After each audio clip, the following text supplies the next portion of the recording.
La lumière du porche était déjà allumée lorsque je me suis garée dans l'allée de gravier, sa lueur jaune traversant le froid d'une soirée de novembre au Texas.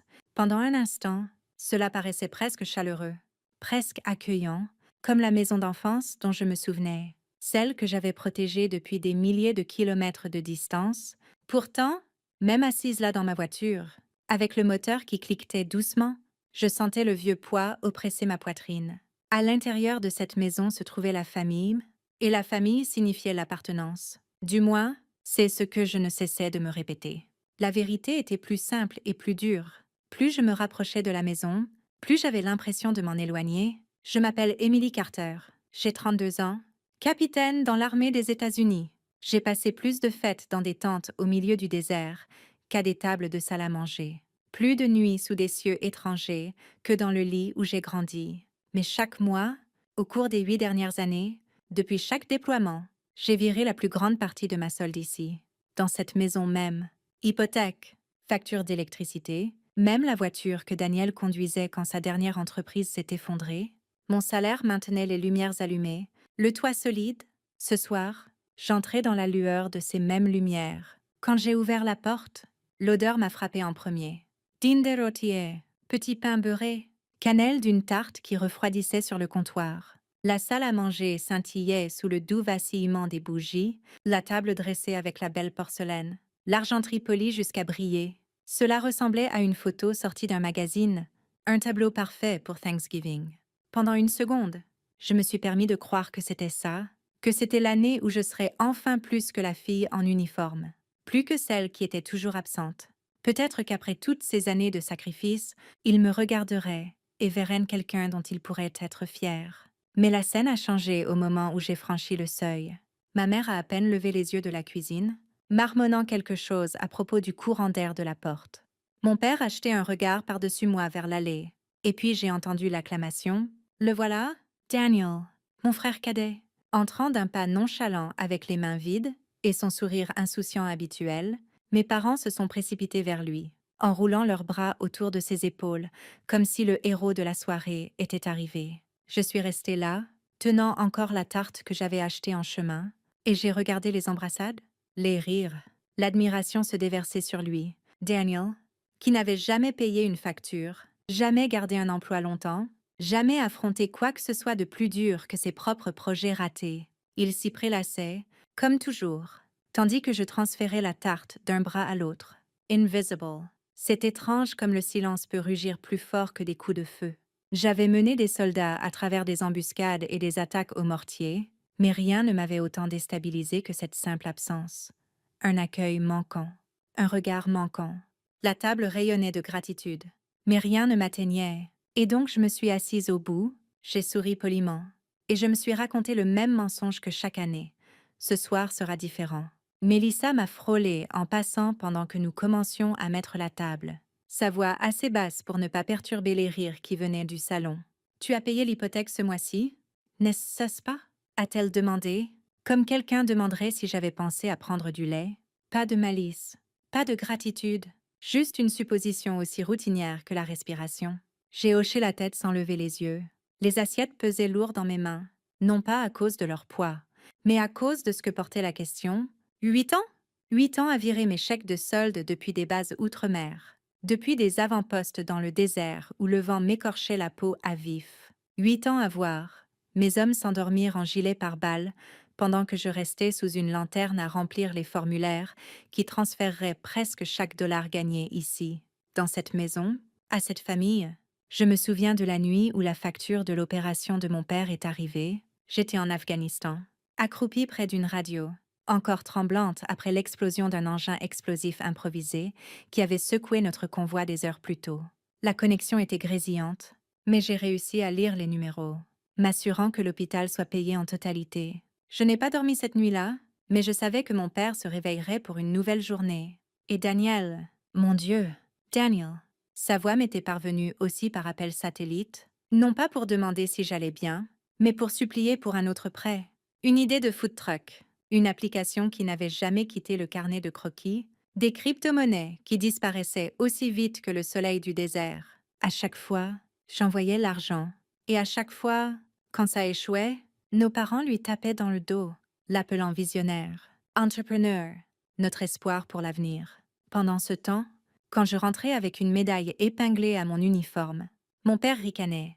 Jolie décoration, mais les décorations ne paient pas les factures. Il ne savait pas, ou choisissait de ne pas savoir, que ces factures étaient déjà payées avec le même chèque qui avait acheté mon uniforme. Le même chèque imprégné de sable et de sueur. Il y a une étrange solitude à être essentielle, pourtant invisible.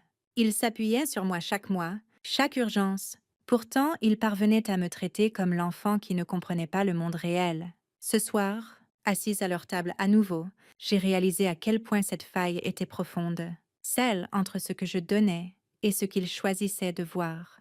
Et quelque part à l'intérieur, sous le silence, une question a commencé à pulser. Combien de temps peux-tu continuer à donner à des gens qui n'admettent jamais une seule fois qu'ils prennent?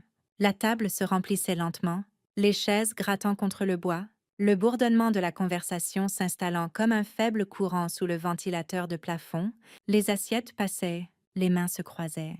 Mon père s'est éclairci la gorge, le signal que la prière allait commencer. J'ai baissé la tête avec les autres, les doigts entrelacés, bien que mon esprit soit loin des mots. Sa voix a résonné dans la pièce. Seigneur, nous te remercions pour ce repas, pour avoir réuni notre famille, pour les bénédictions de la santé et du foyer. Pendant une seconde fugitive, j'ai pensé que peut-être, juste peut-être, il dirait mon nom, reconnaîtrait mon retour après des mois d'absence. Au lieu de cela, ses yeux ont glissé le long de la table vers Daniel, et avec une fierté qui piquait plus fort que n'importe quelle blessure. Il a ajouté « Et nous sommes particulièrement reconnaissants pour notre fils, dont la vision et l'ambition portent l'avenir de cette famille. » Un murmure discret d'amen s'est élevé, mais avant même que je puisse lever mon verre, son ton a changé. Plus fort maintenant, stable, définitif. Emily, tu n'es plus ma fille. Les mots ont tranché l'air si nettement qu'ils ont laissé un écho. Pendant un battement de cœur, je n'étais pas sûre d'avoir bien entendu. Puis le silence l'a confirmé. Le regard de ma mère s'est baissé sur ses genoux. La bouche de Daniel s'est incurvée en ce demi-sourire que j'avais vu trop souvent. Le sourire de quelqu'un qui gagne une partie qu'il n'a jamais eu à jouer. La pièce a retenu son souffle. Une fourchette a glissé de la main de quelqu'un, claquant contre la porcelaine. Les chaises ont grincé. Les parents ont bougé inconfortablement, leurs yeux se détournant partout, sauf vers moi. Même les bougies semblaient vaciller d'hésitation. Je suis restée figée, le verre encore à la main, mon pouls tambourinant contre ma peau. J'avais affronté des embuscades, des bombes en bord de route, le bruit sourd des hélicoptères emportant mes frères d'armes. Rien de tout cela ne m'avait préparé au champ de bataille étalé sur cette table de salle à manger. Ici, entourée de gens qui partageaient mon sang, j'étais soudain exilée, dépouillée de mon appartenance, par l'homme dont l'approbation j'avais poursuivi toute ma vie. Il n'y a eu aucun argument, aucune voix élevée de ma part, seulement un calme lourd et suffocant à l'intérieur. Pourtant, quelque chose s'est fissuré, la douleur était réelle, aiguë, mais en dessous, il y avait une clarté froide. Si la famille pouvait me renier si facilement devant des étrangers, alors peut-être que le lien que j'avais lutté pour garder en vie était déjà mort depuis des années. À cet instant, j'ai réalisé que la table n'était pas seulement dressée pour un festin de fête. Elle l'était pour mon procès, et le verdict venait d'être rendu. Le silence après les mots de mon père pressait contre ma poitrine, comme un poids que je ne pouvais soulever. Ma gorge brûlait, mais je suis restée immobile, refusant de lui donner la satisfaction des larmes. C'est alors que je l'ai senti, une main frêle mais ferme se glissant dans la mienne sous la nappe. Ma grand-mère Margaret, ses yeux troubles d'âge ont rencontré les miens. Personne d'autre ne semblait remarquer, ou peut-être choisissait-il de ne pas le faire. Sa prise s'est resserrée, et dans un murmure destiné seulement à moi, elle a dit « Tu as donné trop, mon enfant. Ne les laisse pas dévorer ta vie. » Les mots ont traversé le bruit dans ma tête, plus que la déclaration de mon père. Pendant des années, j'avais été la forte, la fiable. Mais en cet instant fugace, ma grand-mère m'a rappelé que j'avais aussi le droit d'arrêter. Elle a tenu une seconde de plus, puis a relâché ma main, la repliant proprement sur ses genoux, comme si rien ne s'était passé. Sa défiance silencieuse ressemblait à une bouée jetée dans une mer agitée. Le dîner a continué en fragments forcés de conversation, les rires cassants, le tintement des couverts trop forts. J'ai à peine goûté la nourriture. Chaque mot de l'autre côté de la table atterrissait comme un verdict que j'avais déjà entendu. Quand les assiettes ont été débarrassées et les verres de vin vidés, je me suis excusée. Personne ne m'a arrêtée. Dehors, la nuit était plus froide que dans mes souvenirs. Je me suis assise dans ma voiture, moteur éteint. Fixant le volant, mon reflet faible sur le pare-brise, mon téléphone a vibré avec des messages que je ne pouvais me résoudre à ouvrir.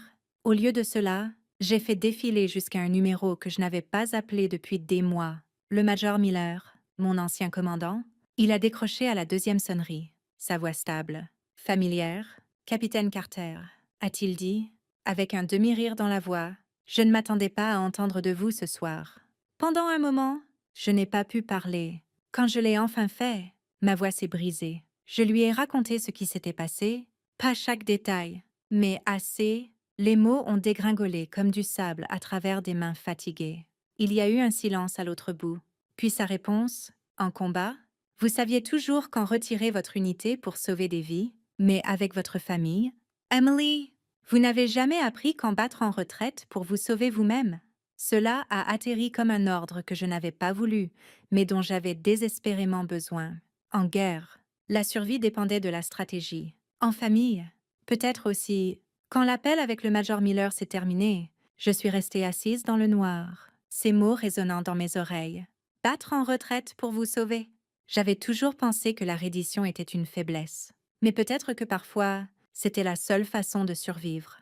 Au moment où je suis rentrée en voiture à mon appartement, la nuit s'était enfoncée dans le silence, les rues vides, l'air cassant de froid. À l'intérieur, je n'ai même pas allumé les lumières. J'ai posé mes clés et ouvert mon ordinateur portable. La lueur de l'écran peignant la pièce en bleu pâle, et elle était là, la liste que je connaissais par cœur. Hypothèque, facture d'électricité, assurance, paiement de voiture, Internet, services de streaming, ligne après ligne. Chaque bouée de sauvetage sur laquelle mes parents s'appuyaient, chaque lien qui me retenait à eux. Mes doigts ont plané au-dessus du trackpad. Je me souviens des retours au foyer, brève respiration entre déploiements. Quand j'arrivais dans cette maison même que je payais, au lieu d'un accueil, j'entendais la voix de mon père. Plate, dédaigneuse. Daniel est la fierté de cette famille. Toi, tu n'es qu'une soldate. Tu ne comprends pas le vrai succès? Je restais là en uniforme, médaille épinglée à ma poitrine, et je réalisais qu'il ne me voyait pas du tout. La rage n'était pas bruyante. Elle était silencieuse, stable, presque calme. Une pensée s'est élevée en moi, aiguë et indéniable. S'ils peuvent me rejeter si facilement, alors ils peuvent vivre sans la bouée de sauvetage que je leur ai donnée. J'ai cliqué sur le premier compte, mon cœur battant lentement mais fermement. Hypothèque, annuler le paiement automatique. Une boîte de confirmation a surgi, lettre rouge vif demandant si j'étais sûre. Oui. Ensuite, les factures, gaz, électricité et... Chaque clic comme débrancher une prise, vidant des années de sacrifice de mes veines. Assurance, prêt de voiture, le forfait familial de téléphone, je les ai tous supprimés avec la même précision que celle que j'utilisais autrefois pour démonter un fusil. Enfin, les services de streaming, Netflix, Hulu, les comptes qu'ils regardaient chaque soir pendant que j'étais à l'autre bout du monde. J'ai changé les mots de passe, supprimé leurs appareils, regardé l'écran se rafraîchir. Le silence dans mon appartement semblait plus fort à chaque action, mais il n'était plus suffocant. C'était la libération. Chaque clic n'était pas une vengeance, c'était une délivrance. Une balle à travers une chaîne qui m'avait retenue bien trop longtemps. Au moment où j'ai fermé l'ordinateur, j'ai ressenti quelque chose que je n'avais pas ressenti depuis des années. Le poids se soulevait, l'air revenait dans mes poumons. Pour la première fois, je n'étais plus leur pourvoyeuse. J'étais juste moi, libre. J'ai dû dormir plus profondément que je ne le réalisais, car la prochaine chose dont j'ai eu conscience, c'était mon téléphone vibrant contre la table de nuit, son écran pulsant de lumière. Le matin s'était levé, pâle et froid, le genre d'aube texane qui rendait tout plus net. Plus exposé, j'ai tendu la main vers le téléphone, encore à moitié endormi, pour voir l'avalanche d'appels manqués et de messages non lus. Le premier message vocal était la voix de ma mère, frénétique, aiguë. « L'électricité est coupée. Emily, répare ça tout de suite ?» Le suivant était quelques secondes plus tard. « L'Internet est parti aussi. Qu'est-ce que tu as fait ?» Au troisième, son ton s'était durci. « Ton père est furieux. Sa voiture a été saisie. Viens ici immédiatement. » J'ai laissé les mots me submerger, étrangement détachés, comme si j'écoutais une émission d'un autre monde. Puis l'appel de Daniel est arrivé en direct. Sa voix était brute, furieuse. Tu es capitaine dans l'armée des États-Unis et tu laisses tes parents vivre comme ça? Quel genre de fille? Quel genre de soldate cela fait-il de toi? Je n'ai pas répondu. J'ai juste écouté jusqu'à ce qu'il manque de souffle et que la ligne se coupe. Un bip a traversé le silence, une notification du système de maison intelligente, la maison de mes parents. Celle que j'avais équipée de caméras, d'alarmes et de serrures automatisées. Envoyait des alertes, accès non autorisé, alarme déclenchée. Quelques instants plus tard, un autre message d'un voisin. La police est chez tes parents.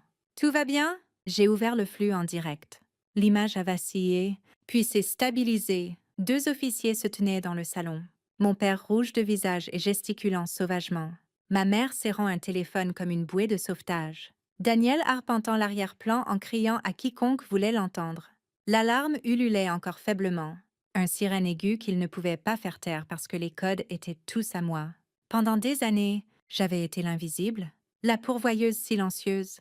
Maintenant, sans lever le petit doigt, mon absence remplissait chaque coin de leur maison. Le chaos avait remplacé le confort, la sécurité qu'ils avaient prise pour acquise s'effilochait en une seule nuit. J'ai posé le téléphone et me suis tournée vers la fenêtre. Le soleil s'était levé pleinement, déversant la lumière sur le sol de mon appartement. J'ai inspiré profondément, ressentant quelque chose que je n'avais pas ressenti depuis des années. Du soulagement. Ils avaient toujours exigé que je porte leur monde. Ce matin prouvait qu'ils ne pouvaient pas le porter sans moi, et pour une fois, j'étais en paix avec cela. À la mi-matinée, le flot d'appels avait ralenti, mais alors un est arrivé que j'ai presque répondu par instinct, le numéro de ma mère clignotant sur l'écran. J'ai hésité, puis glissé pour écouter. Sa voix tremblait, épaisse de larmes. « Emily, ton père a eu une crise cardiaque. Nous sommes à l'hôpital. S'il te plaît, viens maintenant. » Les mots m'ont frappé comme un coup de poing. Ma poitrine s'est serrée, la culpabilité surgissant en un instant. Malgré tout, il était encore mon père. J'ai attrapé mon manteau, clé en main, et conduit sans réfléchir, l'autoroute défilant en un flou, tandis que la peur pressait contre les bords de ma résolution. Quand je me suis précipitée par l'entrée de l'hôpital, les lumières fluorescentes paraissaient trop vives, l'air stérile et lourd. Je m'attendais à des moniteurs bipants, des médecins se hâtant, un homme luttant pour sa vie. Au lieu de cela, je me suis arrêtée net. Il était là, mon père assis droit dans une chaise dans la salle d'attente, pas branché à des machines, pas pâle ou fragile, mais rouge de visage, agitant les bras, argumentant avec 2 officiers de police, sa voix portée à travers le couloir, en colère, autoritaire, très vivant. Ma mère m'a vue en premier. Elle s'est figée, la culpabilité traversant son visage avant qu'elle ne la lisse en une performance de soulagement. « Tu vois? Elle est là !» a-t-elle murmuré à lui comme si tout cela en valait la peine. Je suis juste restée là. Mes mains, encore tremblantes de la conduite, sont tombées inertes le long de mes côtés. À cet instant, la vérité s'est cristallisée avec une clarté brutale. La crise cardiaque était un mensonge. Un scénario hâtivement écrit pour me ramener dans leur orbite. La panique que j'avais ressentie sur la route s'est évaporée, ne laissant que le vide. Pas de larmes, pas de supplications, pas d'effondrement, juste un calme creux. Comme si mon corps avait enfin décidé qu'il en avait fini de porter ce qui n'était pas à moi. Mon père m'a jeté un regard, son expression vacillant entre fureur et triomphe. Comme s'il m'avait forcé à l'échec et mat. Mais tout ce que je ressentais était la distance. Des kilomètres entre nous, bien que nous ne soyons qu'à quelques pas, je me suis tournée lentement, le son de sa voix s'estompant derrière moi, chaque pas éloignant un autre fil de leur emprise. Le mensonge ne m'avait pas brisé, il les avait démasqués. Pour la première fois, je n'étais pas leur soldate, je n'étais pas leur fille sur commande. J'étais simplement libre. Je n'ai pas regardé en arrière en poussant les portes coulissantes de l'hôpital. Le vent texan vif m'a saisi immédiatement, fouettant mon visage, tirant au bord de mon manteau d'uniforme. Pendant des années, j'avais tenu dans des tempêtes de sable outre-mer, le vent gravant du sable dans ma peau. Mais rien n'avait jamais paru aussi tranchant ou aussi purifiant que cet air froid sur mes joues. Je me suis arrêtée sur les marches, inspirant longuement. Le ciel au-dessus de moi vaste et ininterrompu. La voix de mon père ne m'atteignait plus. Le mensonge qu'ils avaient fabriqué pour me ramener avait éclaté sous son propre poids. Pour la première fois en des années, le silence me semblait appartenir. J'ai baissé les yeux sur l'insigne sur mon épaule. Le tissu usé lisse par des années de service, J'avais autrefois juré de donner tout, ma force, mon corps, même ma vie pour mon pays, et je l'avais fait sans hésitation. Mais en me tenant là, j'ai réalisé le vœu que je n'avais jamais prononcé, celui dont j'avais le plus besoin pour protéger mon propre cœur. J'ai juré de défendre une nation avec ma vie. Ai-je murmuré au vent? Mais à partir de ce jour, je jure de me défendre moi-même contre la famille qui m'a brisée. Ce n'était pas de la défiance, ce n'était pas de l'amertume, c'était la vérité. Une vérité que j'avais fuie, une vérité que je pouvais enfin porter sans honte. Parce que parfois, les blessures les plus profondes ne viennent pas d'ennemis en uniforme ou d'étrangers sur des sols étrangers. Elles viennent des gens qui partagent votre nom de famille, ceux qui vous sourient à travers une table de fête, tout en découpant des morceaux de vous. Et s'il y a une chose que le champ de bataille m'a apprise, c'est ceci. La survie n'est pas de s'accrocher à ce qui vous détruit. C'est de s'éloigner, même quand chaque voix dit de rester. Je suis allée à ma voiture, le poids sur ma poitrine plus léger qu'il ne l'avait été depuis des années. Derrière moi, les portes de l'hôpital se sont refermées, scellant le bruit, les mensonges, les exigences sans fin. Devant moi, une route vide et ouverte. Et donc je vous laisse avec cette question, celle à laquelle j'ai dû répondre moi-même. Si le jour vient où votre propre famille vous tourne le dos, continuerez-vous à leur céder des morceaux de vous-même?